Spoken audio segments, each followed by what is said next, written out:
it's George, your certified credit counselor and loan underwriter. Alright, if you've seen my previous video before, I went ahead and give you tips on credit, on what you should be doing so your credit score won't go ahead and decrease. And today we're going to be talking about 4.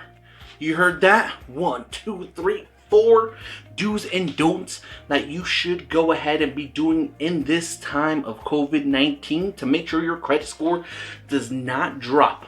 Remember to go ahead and like and share with any family members, friends, colleagues that you think need this great advice, and go ahead and also subscribe. So the first don't, what's gonna go ahead and be on this list is gonna be, do not open new debts. Again, I repeat, do not open new debts. Alright, currently as a loan underwriter, I am seeing a whole bunch of people applying for auto loans currently, either through unemployment income or their open loans being in deferred. If you are currently not working or not making as much, you shouldn't go ahead and be applying for new debts at this time. You should be going ahead and saving that money for a rainy day fund in the future, because again, we don't know when this whole pandemic is going to go ahead and go over or blow over. So go ahead and make sure you're doing something a little bit more useful with your money, as opposed to applying for new credit cards, new autos, RVs, motorcycle, taking advantage. If you definitely are not in a position to go ahead and be able to pay for these new debts, you shouldn't go ahead and be opening new debts. And then, you know, as a reminder to let everyone know, when it comes to unemployment income, us as underwriters, we do not count that as income. That is something, that is a type of income that will go away down the road. So currently keep that in mind whenever you do apply. And if you're in deferred status, don't even think about applying, because your chances of being approved are not high, just because you are demonstrating that you're going through a financial difficulty at this time. So that's one of the first don'ts on this list. Okay, the do that you can start doing right now, that's gonna go ahead and be saving 3 to 6 months of expenses. This is good for a rainy day fund, because, you know, if the people that have already done it can see the benefits now happening when you have a savings or rainy day fund. There's a lot of benefits that come to that on the aspects of credit. If you have a rainy day fund and you happen to lose your job, let's say if we're not in a pandemic and you lose your job, or you know, you decide to quit your job, you know, you have at least an adequate of enough savings to let you pay for your bills for 3 months, 6 months, 12 months, however long you have this rainy day fund for. And you won't be missing your payments on your loan, because you know that they're going to go ahead and be being paid, because we know what happens when you don't pay your debts on time and you go over 30 days. Your credit score starts immediately tanking, and it can take over a couple of years just for it to recover, based off that derogatory that you didn't pay that credit card or auto loan on time. So taking advantage of now setting up a budget and a 3 to 6 months of expenses will go ahead and help you down the road. Let's go ahead and move on to the don't for you not to be doing it. Do not stop paying on your debts. What is going to happen is, if you stop paying on your debts and you stop paying for a month or 2, 3 months, depending on what it is. So either 2 things will happen. If you have an auto loan, a house, or motorcycle and RV, they'll go ahead and be repossessed. So what that happens is, once that collateral is repossessed, you're gonna find a hard time finding a place to apply to give you a auto loan or mortgage, because of this recent repossession that happened on your loan for not paying it.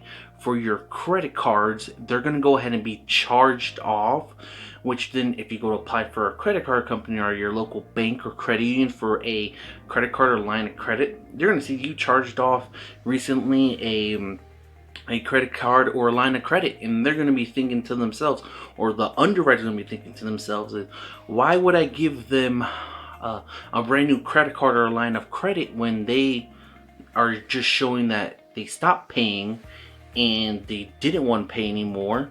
Why would I go ahead and extend to give them more credit on a credit card? Or the same thing applies to an auto loan. What would it show me that I have enough confidence that you would repay back this loan? There's something that we're taught as underwriters, which are the 5 C's of credit, and one of the 5 C's of credit is credit itself. Has the applicant been paying his credit on time? Has he been never late on his loan? Has he never had his auto loans repossession?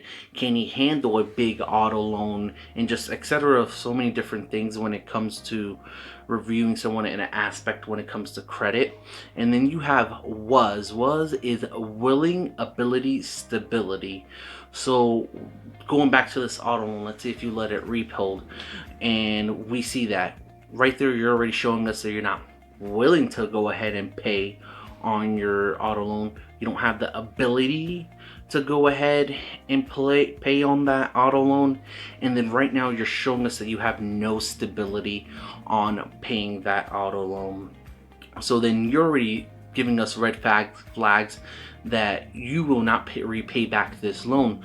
So again, making sure that you do not you continue paying these auto loans, because down the future you may want to go ahead and pay for a mortgage, or you may want to go ahead and apply for a mortgage loan or apply for another auto. And if we see all that bad history now that you created due to not paying, your chances of being approved are not gonna go ahead and be likely. It's a very low chance that an underwriter will see it as a circumstance. We are taught not to see things in circumstance, even though we know things happen in life. But when you sign up to go ahead and pay a debt, you agreed when you signed on the line that you will continue paying this debt on time, on the scheduled date. So again, if continue paying these loans, because again, your credit will thank you. I will promise you that. The last item on this list, it's going to go ahead and be, do call your creditors. So again, if you're in a financial situation or financially struggling, give a call to your creditor, the person you have your debt loan, whether it be an auto loan, mortgage, credit card. They understand the situation that is in hand and what is happening. So they may have a deferred option for you. It may be for a month or two, but definitely making sure that you just don't do anything at all. Is when it comes to credit, it is the worst thing to do nothing at all, especially when you're in a situation like this, because then you just assume that they may not be able to do anything for you, which may not be the case at all. They may be able to go ahead and extend a month or two, or depending on what their policy is when it comes to deferring payments, for you to miss a couple of payments without it reporting negatively on your credit report. Because again, use that time to buy up, do what is everything you can for it to go ahead and be paid for the next following month or whenever the deferment has ended. But make sure it is legal, whatever you go ahead and do, to be able to go ahead and repay. So again, possibly you may need to get a temp job. I know there's a lot of open temp positions. You can go ahead and sell items that you don't need, antiques or valuables. Those are just a couple of things there. So yeah, so make sure that you don't sit and do nothing, and give your creditors a call and see what they can do to go ahead and help you, because it's better to have options than no options. So those are a couple tips for your do's and don'ts. right now during this time. If you definitely found all these awesome tips useful, go ahead and hit the like and go ahead and share and subscribe again, because I'm going to continue making these videos for you guys, and I want to go ahead and continue spreading that financial and credit back to the community, so you guys are aware how us as loan underwriters think, and information up to date about credit. Go ahead and comment below, because again, I want to see what you guys are also thinking, or what are you guys doing, what is the community doing at this time to make sure that their credit is not going ahead and decreasing. Tune into me for next time. Have another video for you guys. See you guys next time.